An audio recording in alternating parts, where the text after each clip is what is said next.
Personally, I'm not a fan of the UC chicken, so I make my own chicken. And this is a sauce that I make that brings it to life.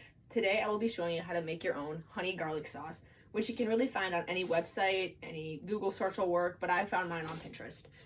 So to start today, you're going to need a nice open space, lots of counter space to be able to mix your stuff on, and then you will need a stove, which will be the only appliance that will be needed for this.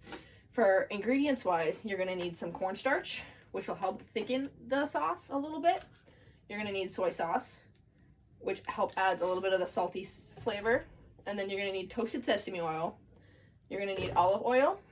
And then you're also going to need rice wine vinegar.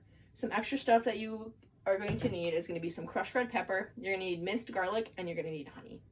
To start this off, you're going to take a pan, and you're going to put all of the ingredients that you need into this. It'll be around a tablespoon or 2 tablespoons of each oil, and then I'll put a little bit more of honey. You can really do whatever you like, whatever you want the sweetness level to be at. I do a little bit more of the crushed red pepper and a little less of the honey because I like the more kicky side to it. So then you're going to put them in, and you're going to mix it all together with a spoon, spatula, really anything you got on you. And you got to make sure that you're stirring it repetitively because the honey will like to stick to the bottom of the pan, and it'll be very, very hard to do if you wait to stir that. So the only ingredient you're going to keep out is the cornstarch. The cornstarch is going to be weighted for a little bit later after the sauce is already heated up a little bit, and you're going to let it all kind of heat together and mix and continue to stir it until all of your stuff has mixed together. And then later on, you're going to add around a tablespoon or 2 tablespoons of cornstarch, which will help solidify it and make it a thicker consistency. So when you're doing that, make sure you're watching how much you're adding, because if you add too much, it'll become too thick, and if you add too little, it won't become thick enough.